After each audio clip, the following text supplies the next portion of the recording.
Testing, 1, 2, 3. Testing, testing. Let's try this again. Sorry. Testing, 1, 2, 3. Testing, 1, 2, 3. There we go. All right. Hello, friends. Thank you for joining me again today. My name is Dan, and this is Daily Art Adventure number 682. That's right.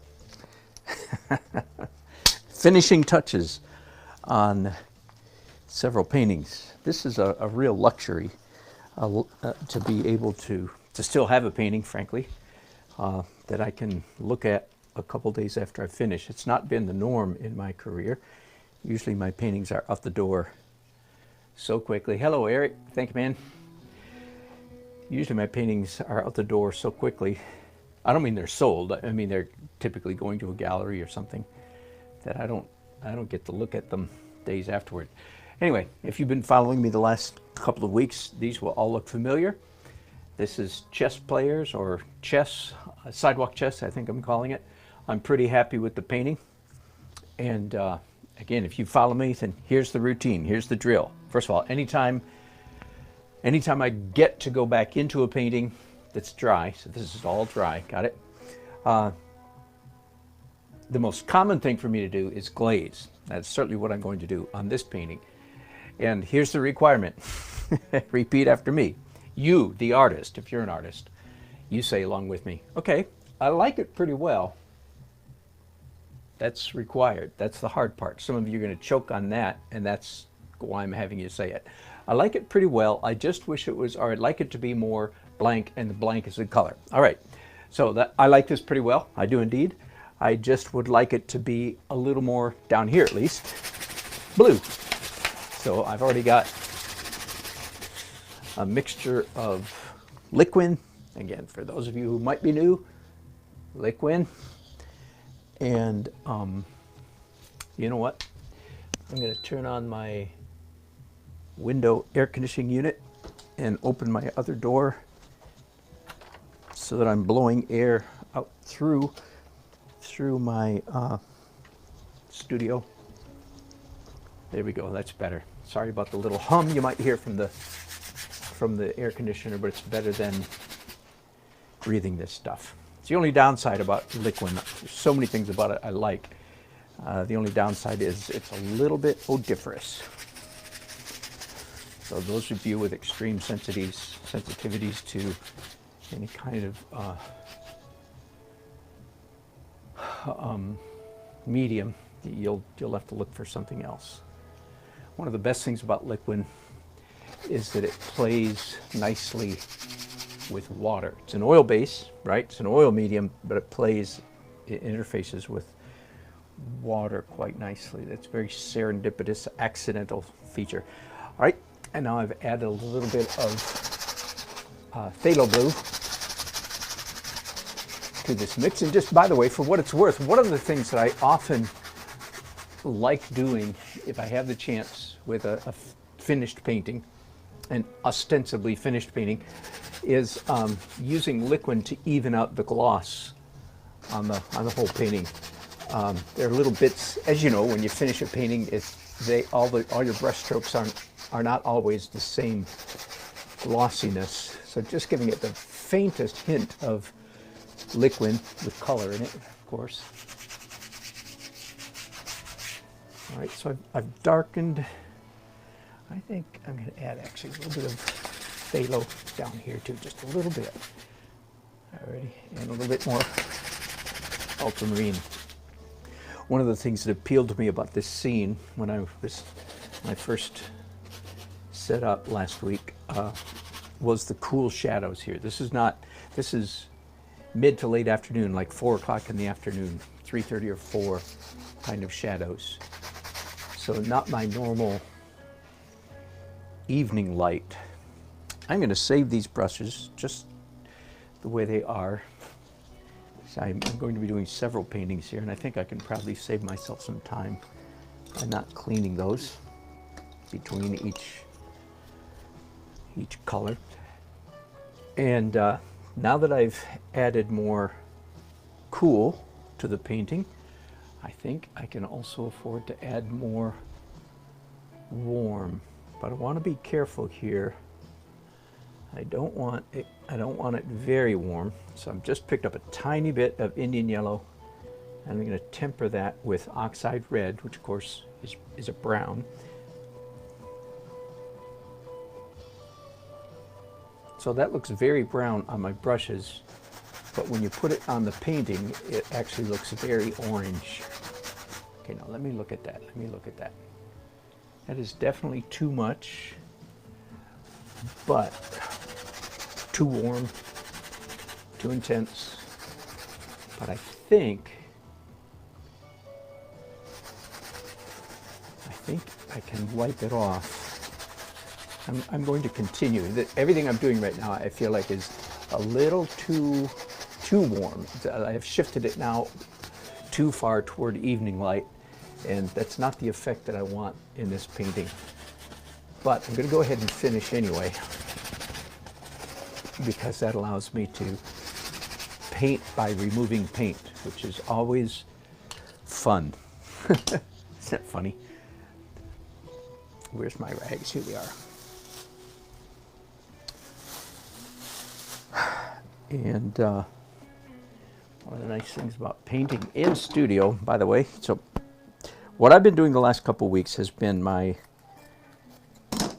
native habitat for the last 15 years, which is plein air painting out on the street. The last 6 months I've been painting in my studio lot, and that's been fun. But I feel like I'm back out on the street. But here I am today, again, in the studio. And boy, there sure are a lot, the creature comforts. For those of you who don't do plein air painting, you don't really get it. You don't get how comfortable it is painting in a studio. Air conditioning, no bugs, no traffic sirens, no people asking me for money, no wind. But then again, the challenge here is that you get too comfortable. You can get so comfortable standing here painting in your own studio that you tend to slow down. So I'm not going to, this is not my norm. I'm just enjoying the break, but no, I'll be back outside again, hopefully tomorrow morning. I have several projects I need to knock out today, and I really hope to bring you guys in on several of those. First of all, as you see me doing right now, I'm thinking now, am I done? So let me first of all say that what I've just done right there, cool glaze and a warm glaze, very typical of, for me, of final touches on a painting. And in fact, just putting a glaze on and then wiping off with a rag, I could call it quits right there. And I don't want, partly because of my schedule, I can't afford a deep dive on any of these paintings. I've got to knock these things out. I'm going to ship them, I hope. Let me think. One to California, one to Ohio. Yep, that's it. One to, at the moment, one to California, one to Ohio. So I don't want to be doing a whole lot of stuff, and I'd like to ship them tomorrow. By the way, I am going to be taking each of these paintings to my monthly Painters Forum group. If you're a regular, you've heard me talk about my beloved Painters Forum, my monthly painters group. You've heard me talk about it often. That's tonight. I'm toying with the idea of trying to bring you guys with me and broadcast so that some of you, so you can see a little bit of what that's like. I'm not sure that's going to fly, but anyway, I'm toying. I have done it one time before. You know, most people that are there are not accustomed to being broadcast when their painting is being critiqued. So we'll see. It would be fun. All right, I started doing some very pale light stuff. I'm going to continue that in a moment, but I just realized that there's another little real surgical precision type glaze that I want to do, and that's the red of the traffic lights and the tail lights. I want to. So I'm just doing a transparent red. While I'm at it, I'll do some on this just for fun. A transparent red around those things, which means I got to go back in and do the white bullseye in the middle of each of those. All right, back to pale white. So this is very typical as well. So let me review. If I have, as I do today, if I have the opportunity to do a final touch of, and again, I consider this optional and luxury, to be able to come in after the painting is all finished, like several days later, well, after I've been away from the painting, I can come back and look at it with fresh eyes. Glaze, typically warm and cool, typically. Glaze, then wipe off, sometimes I'm done.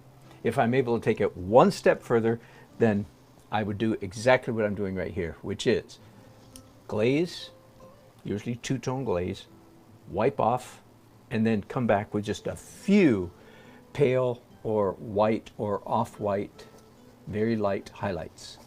Does that make sense? So that is exactly what I'm doing on this painting, and what you see me doing on this painting, my point is most typical. So it's very much like retouching a painting. I'm not going to invent, I don't think, anything new.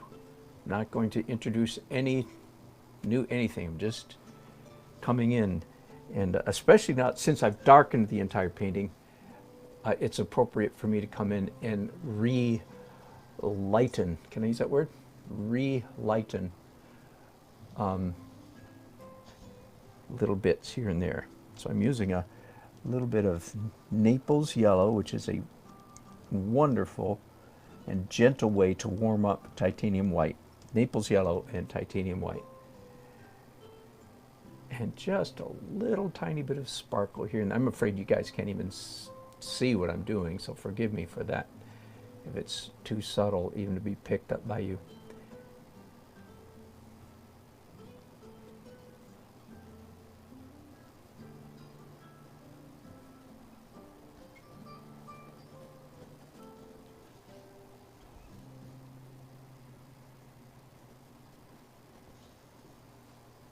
This is one of those paintings, by the way, where even though technically, visually, the focal point is here because of all the lines pointing here, the lightest and highest contrast is here, the psychological focal point, and that's an important concept if you're not aware of it, the psychological focal point of this painting is right here because of these two figures, fairly carefully rendered, fairly carefully developed, up close, playing chess. So that concept of a psychological focal point is very, very important. There are visual or designerly focal points you guys already all know about. You learn that, in high school art. But the concept of a psychological focal point, I've never really heard anybody else talk about. And again, I'm talking really about in landscape or scenic paintings that have figures in them. All right, I might be done.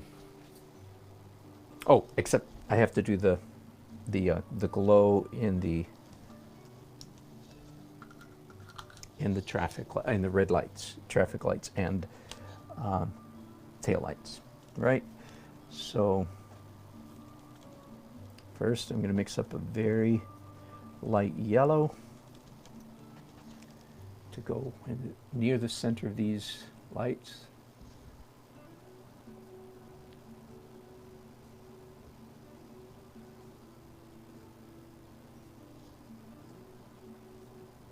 I've talked about this concept quite a bit here.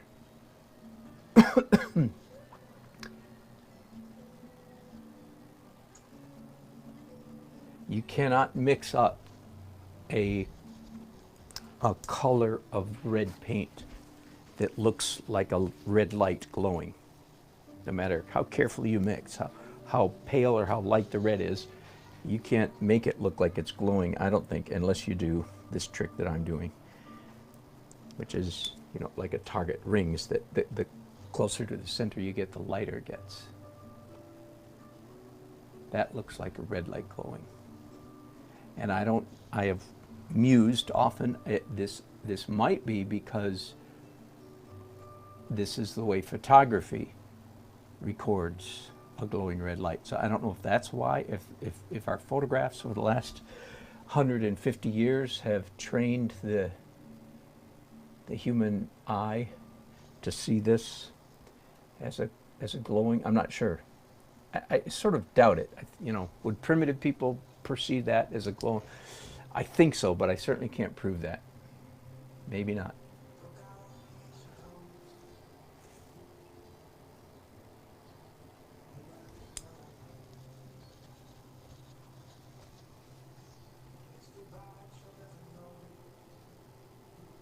Hello, I'm looking at hello Eric, Uncle 60, Thinker, and Radina. Good to have all you regulars on board.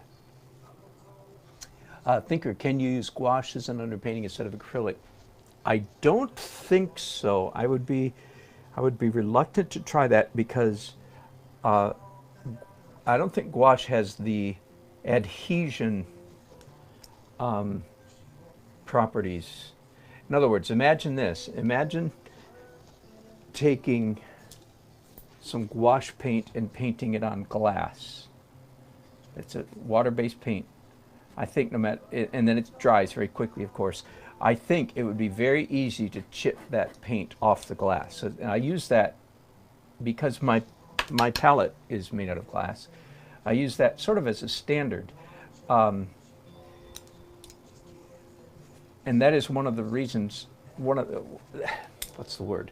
I feel like I deeply intuit the difference between acrylic and oil paint because I know how it feels to scrape acrylic paints off glass. And acrylic paints adhere moderately well to glass. You have to use a little elbow grease, you know, to get it off. But dry oil paint adheres, I would say, by degrees of magnitude, twice, 3, 4 times more. And I think that gouache would fail that test. That's a good question, and I'm certainly not giving you the last word. That's just my 2 cents worth. I think it would fail the adhesion test, if you will. And so anything you put on top of it would also be subject to falling off, so to speak. Sorry, I am getting into a little bit more detail than I wanted to, fixing some figures over here. All right, I am done. So there we go. That didn't take too long, did it? Oops, my brushes just fell over. Bear with me just a minute here.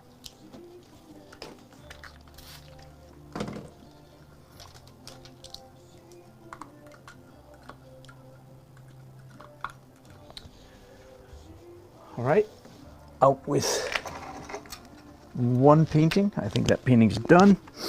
I have to paint the edges in acrylics and put a wire on the back of that one. Now let's go all the way back to last week.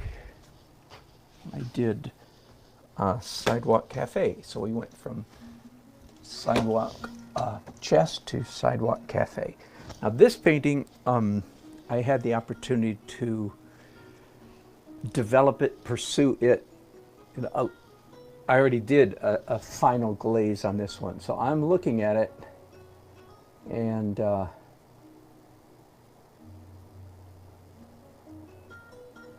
I don't think this painting, I don't think it can handle another glaze. In other words, I don't want this painting any darker than it already is.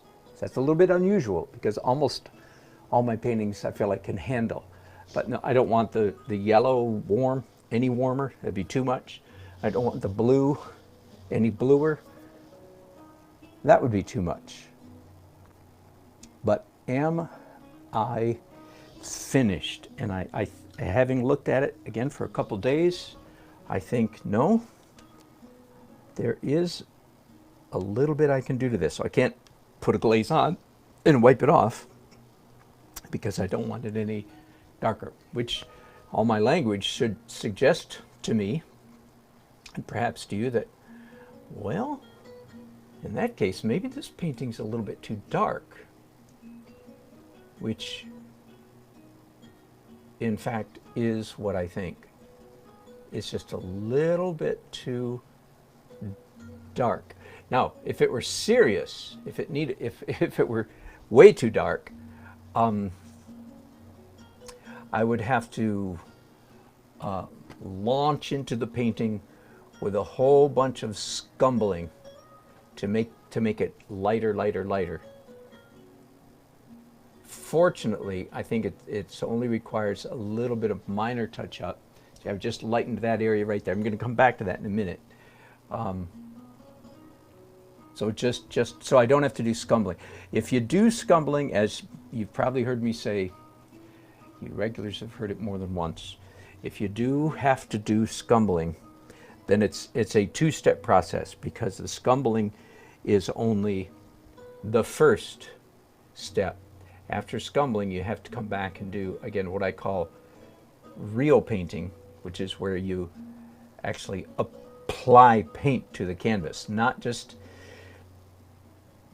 tiny little smudges of paint, but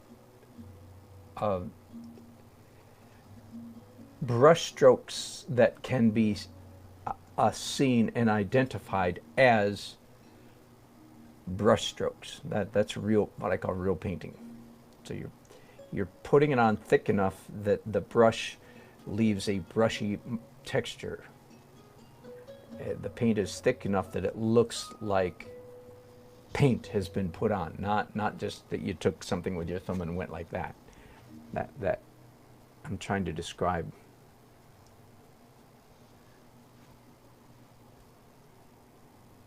So if I don't have to, I certainly don't want to launch into scumbling, because again, that means some probably hours of work. And this painting is close enough that just a little bit of touch up here and there, I think, will be adequate.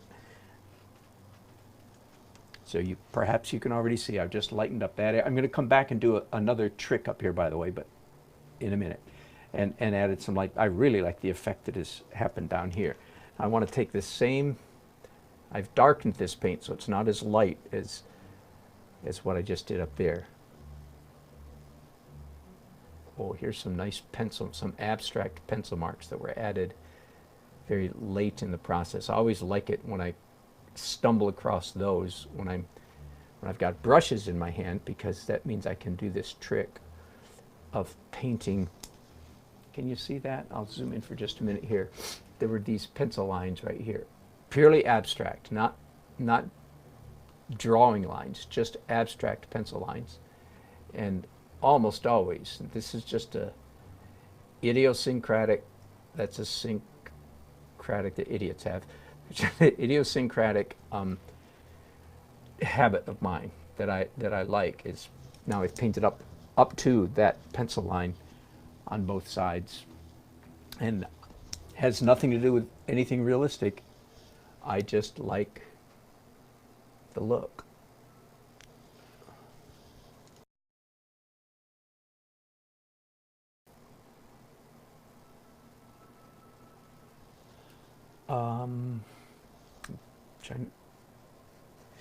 I know I need to darken that.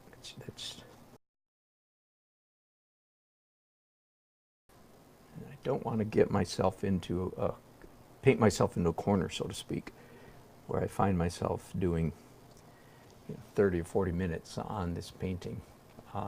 That would be an indication probably that I've gone too far. So just a little bit here and there. See, this car right here is kind of subdued. The colors are very muted. I can pop that up just a little bit.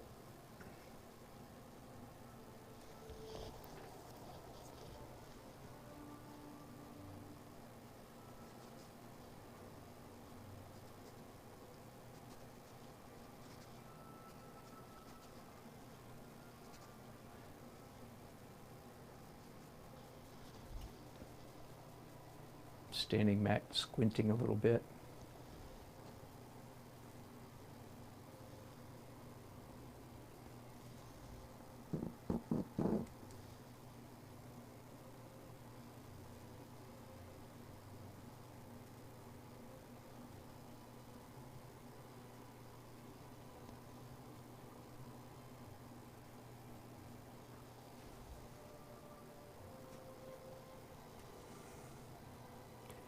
I talked quite a bit on this painting. If you watched me, you're going to get a repeat here, but I talked quite a bit about punctiliar light. The human eye is inexorably drawn, attracted to punctiliar light. And again, the reason I don't say points of light is because if I say that, most of you guys will think like light sources, stars, light bulbs, Christmas lights, candles, and you'll think that I'm saying the human eye is attracted to little things that light up, which is true. That is true, but no, that's not what I mean. I mean points, punctiliar light. This is a great example of punctiliar light. The light reflection off the sidewalk coming through this figure. That's punctiliar. Hello, Marco Petroni. Good to have you here again. All right, that's enough of that. I'm just have maybe just a little, one more trick up my sleeve, if you will. Some of these verticals up here are just a little too dark, a little too intense, or too high contrast. So I'm going to do, and I may not do it as well, I'm going to do what I call the Jeremy Mann trick. Jeremy, it would be fun if you ever saw this, because I would like you to know that I'm quoting you, my friend.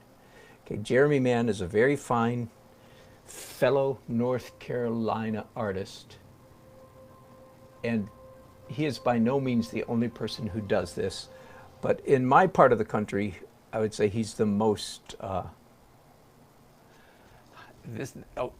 so let me describe what I'm doing. So those are like, there's a lot of light coming through from back there, right? But it's coming around poles. So this happens most often with sunlight. And I probably should have done this light color first, but okay, so Jeremy Mann often, he does this, and just Google him, you'll see exactly what I'm talking about. The light literally bends around, if the light's bright enough, it literally bends around a dark object, and color, to our eye, color comes into that object. So that's what I've done right there.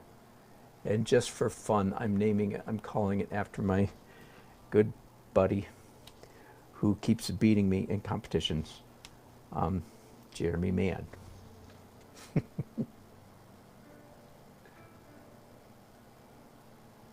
If you see his work, you will understand probably immediately what is good about it, and how I differ from Jeremy in my painting objective. He's an excellent painter of beautiful pictures. Enough said. Enough said. He is excellent, and he's the nicest guy in the world. I think the world of him. But he does still sort of paint pretty pictures. But he's young.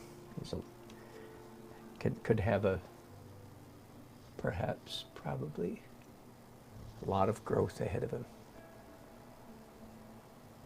Having said that, the last 2 times we met in a competition, he beat the pants off me. So there you go.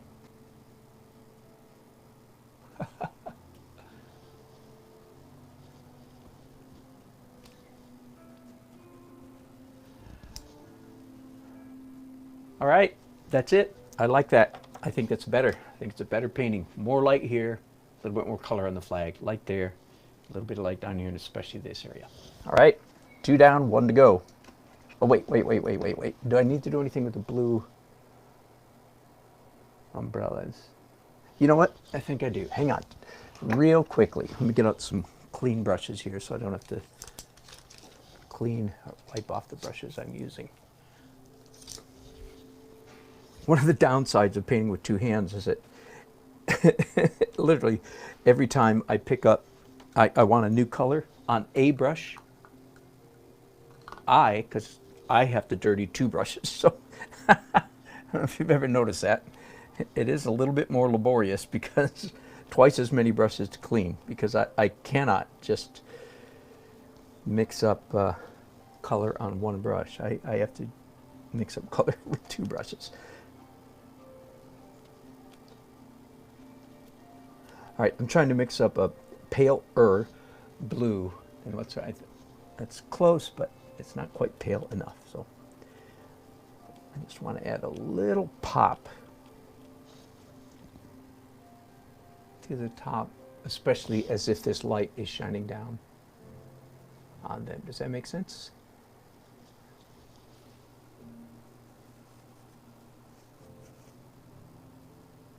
There are a lot of things about this painting that I particularly like. I like the way I like the abstracts in this painting, the things that are not literal, the way I somehow managed to keep them in the painting without losing them. So I've done it once, it means I can do it again. Just have to figure out how. There we go. Yeah, that's good.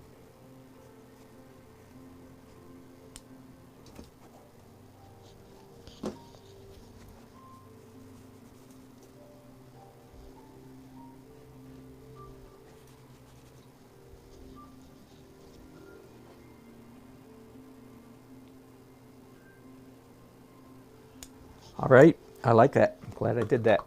Thanks for watching. 2 down, 1 to go. I have no idea, again. Oh, this is yesterday's painting. So let's see. That last one was 30 by 40. This one is 24 by 36. And I like pretty much how this is turned out. I want to do not quite scumbling, try to draw back just a little bit. There's a little bit too much contrast in this area, I feel, for how much light I'm trying to convey, that sunlight is really exploding in this distant part of the street. There were too many darks, so I've just,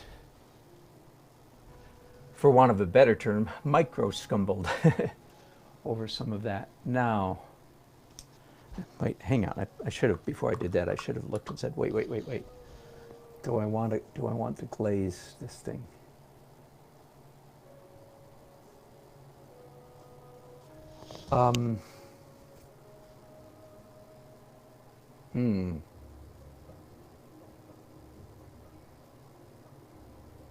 Okay. I think I do. You hear that hesitation in my voice, right? I think I want to do this. I'll start out cautious and go from there. So I'm cleaning off my blue brushes, blue glazing brushes that I used just a little while ago. I want a pretty clean blue. And what color? I'm actually going to do a little bit of phthalo. Boy, a little phthalo goes a long way, right? You know that, right? Yes. Some of you, I heard years and years ago when I just started teaching years ago, people say, "Ew, I don't like phthalo," because they didn't know how to control it. That's a very bad response. Learn how to control it. That's all. All right, phthalo. Yeah, that was good.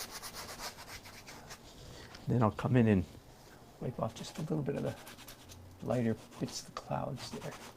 Yeah, that's better.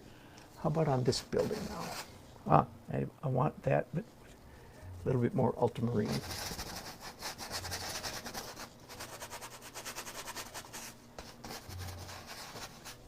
Yeah, that's nice. The building just got slightly darker, of course. I'm going to lift out a few small areas.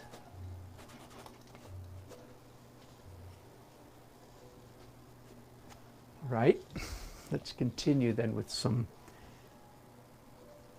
blue glazes. Whenever you can, you do want to glaze on a painting. Why? All right, you ready? You regulars, you know this. You new people, let me just say that again. Whenever possible, yes, you want to finish your painting with a glaze. You probably never heard that before. Let me say it again. Whenever possible, you want to finish your paintings with a glaze. And of course, you've seen what I mean by that. I glaze and then I do a little bit of touch-up, so it's not finished. But okay, and the question, why? Why? What do you mean? I've never heard that before. All right, let me give it to you. You'll recognize, you regulars will say, finish this with me as soon as I start. The reason you want to finish, whenever possible, finish your painting with a glaze is because ain't a color made that don't look better with something else on top of it. Right. Again, I use that colloquial butchered grammar just as a mnemonic device to help you remember. So repeat after me. Ain't a color made that don't look better with something else on top of it. And you people who are not native English speakers, forgive me. I'm speaking very poor English on purpose. Let me speak it right. Every color looks better if it's transparent. Okay, the next question is, why is that? Says who? Who made you the who made you the master of, finishing paintings with glazes? All right. And then at that point we get into, again, the discussion of transparent versus opaque colors. So by doing a glaze on top of what was opaque, I've instantly, in a few moments, made every one of those colors richer. All right. Now, I don't have the energy today to give. I'll do it again sometime, no doubt. But I don't want to give the whole lecture. Why transparent colors are better than opaque colors. I will say this. It's not a matter of opinion. It's not up for debate. It's a matter of scientific or mathematics. An opaque color is a one bounce color, and transparent colors are a 2BRT, then I'm with 4 letters times 2. 8 transparent colors are 8 steps. What is coming to your eye is 8 different things. Opaque colors is a one thing. All right, you'll hear the rest of that some other time. Like I said, I don't want to take the time to do it right now. But your eyeball shows you. Now, okay, then I will say this though. Does that mean then that all the colors on your painting should be transparent? And the answer is no, not necessarily, because variety is even more important than transparency. All right, so I'm actually glad I did that, by the way. The painting just got better. Everything that was dark just got slightly darker, just slightly darker and bluer. Now I'm going to switch and do some of the same kind of thing, but this time with a warm glaze, so yellow, orange, warm. This area up here, this building right here, that I can easily handle some orange, yellow-orange stuff on it. In fact, that's too yellow, so I'm going to add some red there. There we go. And that is partly, by the way, partly because I know the color of this building. It's a red brick building, and everybody in Raleigh, so to speak, everybody in Raleigh knows the color of that building too. So shifting it in that reddish direction is appropriate. Now the next building over, I also want to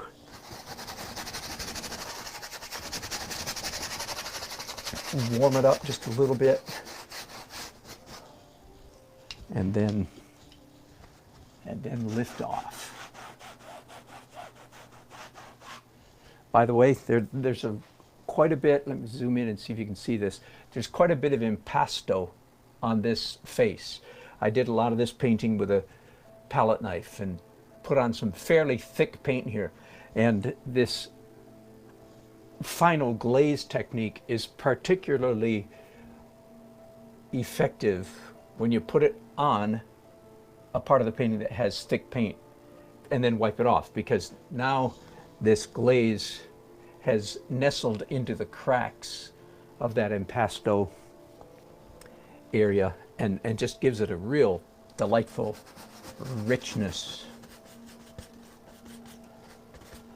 Okay, once again, I'm doing warm stuff, warming up the sky. So I did blue up here, I'm doing warm down here.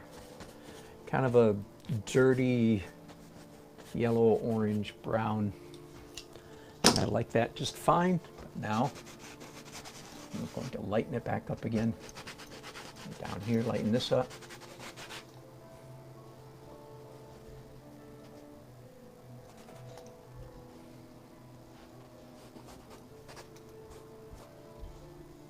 Huh, how about that? See, I almost didn't do that on this painting, and boy, am I glad that I did, because everything, okay, sorry, need a little bit of wiping up here.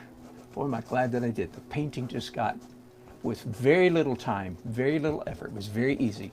The painting just got significantly better, because the whole thing is covered now to some degree with transparent color, and I pushed the contrast. The dark got darker and the light got warmer, and in some places not lighter yet, but warmer. I'll just leave it at that. All right, there is actually one part of this painting that I just never got around to yesterday, and we can do that right now, and that is the pedestrian crosswalk down here in the very foreground. So let me tackle that now, and I'm going to try to mix up a color, an opaque color that is not very intense, not very bright, but very neutral, brownish grayish, a cool gray. Let me see how this looks now.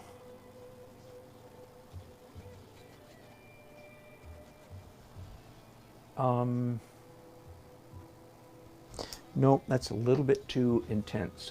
I don't want even that much attention. So painting with a rag, not wiping it off in an angry manner, but continuing to think. Let me darken this pile of paint that I have down here. So add more ultramarine and my favorite color killer, student grade raw umber.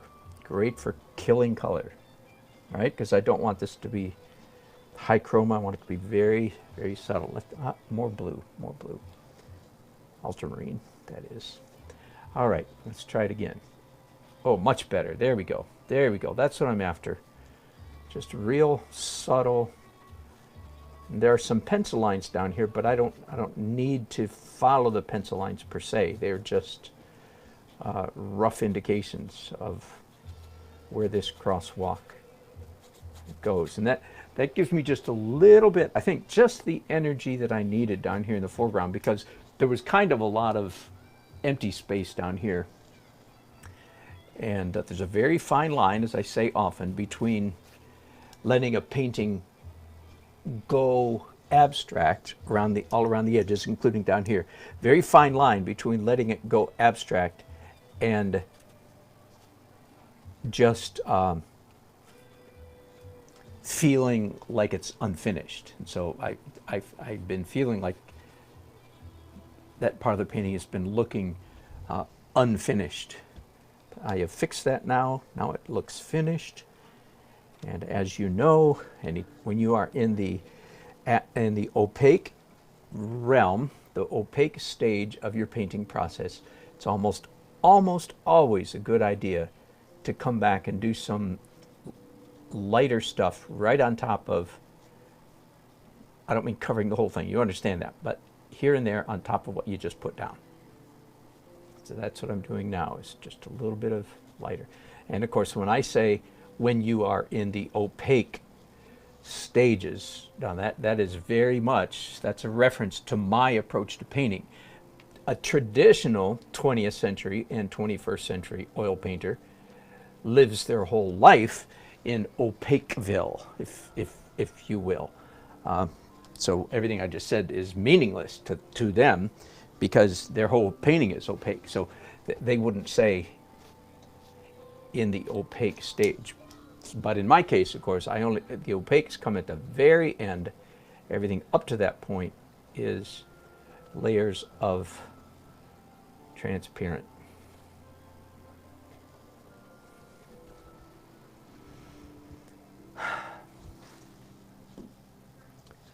And I got some warm, I do something I don't usually, I just dipped a tissue. I got some warm on this car earlier, and at first I thought I liked it. I've changed my mind. I don't like it, so I'm dipped a tissue in terpenoid, Gamsol, and really wiped that off. I'm going to do a similar thing, this time with a rag. On this car here, this car got just a little bit too dark with that, so there we go.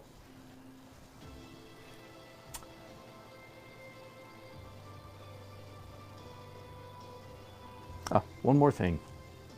I think just one more thing, and that is these street lights.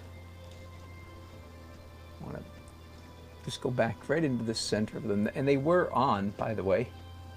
You know, this scene here is taking place roughly 8 o'clock in the morning. Is the lighting that I'm indicating, and the street lights were all still on.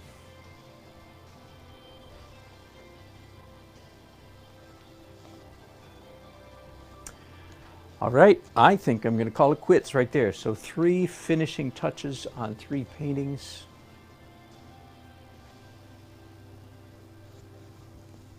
Maybe take a minute to look at your chats, you guys. Thank you for chatting. Well, lots of chats. I didn't even realize how verbose you guys are being. Thanks for being verbose.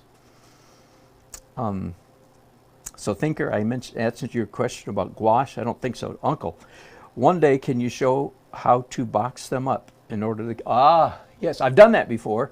You might be able to do a search. What word would I have used? Packing paintings for shipping. I will certainly do it again, but you might be able to find it. Good morning, Radina. Regretting your roof adventure. You got some aching muscles, do you? Bless you. Glad you got down safely. Barbara, yeah, there's your painting. Did you like it? I hope so. I look forward to shipping it to you tomorrow. Thanks for letting me keep it long enough to take it to my painters group. I'll get some good feedback. Oh, Uncle 60, just on, I don't know which painting, let's see if I can figure it out. Just on the right side, upper building area, it would be complement the red abstract skymark. Oh, I know what painting you're talking about. Let me look at that. Red glaze, just a touch, on the right side, upper building area. Okay, I don't always do what you guys tell me, but let me bring this up and see if see if Uncle 60's got a good idea. He's talking about this painting because he referenced, thankfully, the red abstract smoosh, and he's suggesting some red up there, right?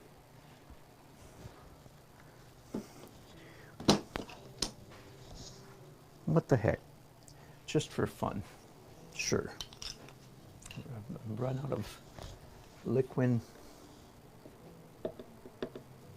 Again, I'm not going to do everything all you guys tell me, but yeah, that's a decent idea. You know, I like to say it this way: given the option, our eyes would rather see more color than less. That old less is more thing. I actually,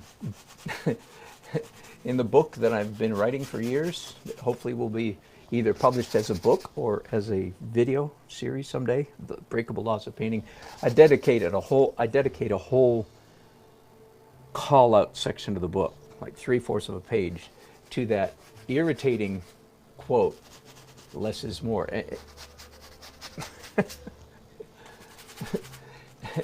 Anyway, I'm probably fighting a losing battle, but I'm trying to convey to people that is an ironic statement. It is true, and anyway, never mind. I'm not going to get into it. But no, less is not more. More is more, and less is less.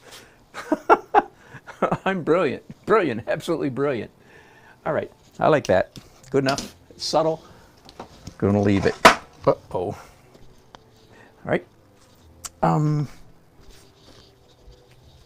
I should have left that up there because all I have to do now is read your chats and I'm done. So sorry about that. You get to look at.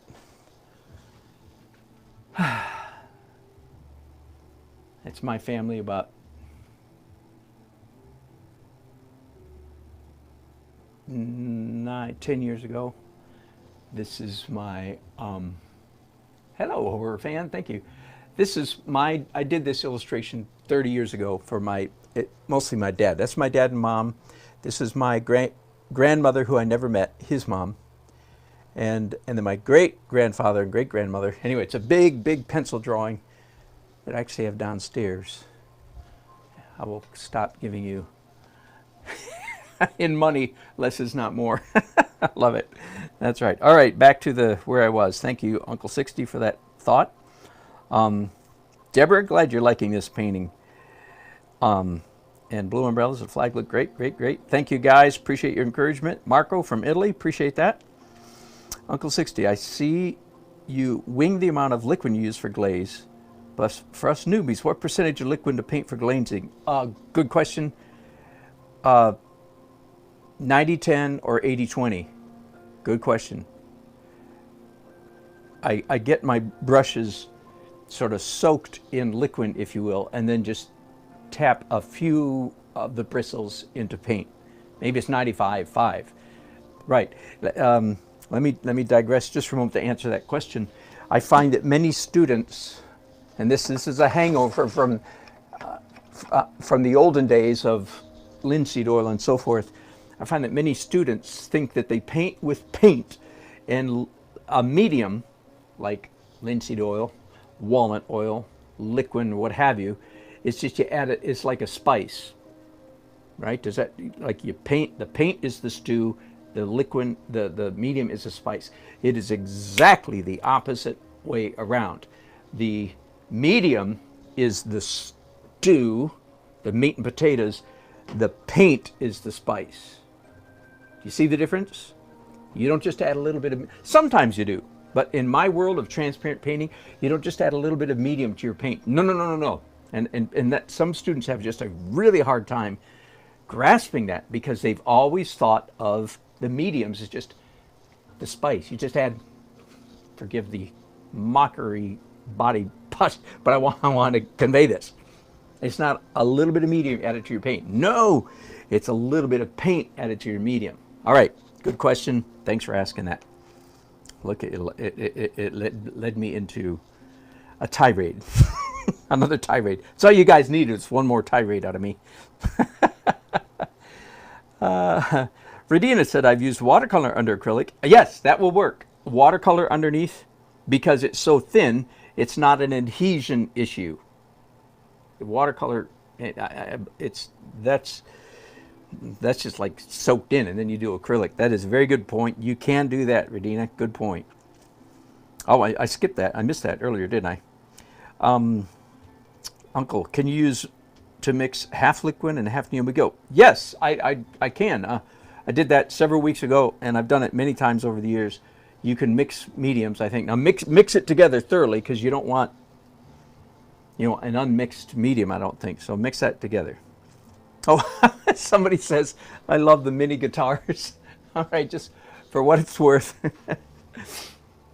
I made this when I was 16 years old with a drill was my only power tool, and a hand jigsaw. This is a pint or a peck of strawberry basket. Anyway, that's pretty crude, but not bad for a 16-year-old kid who's just making stuff up. That's funny. I made 3 of them back then.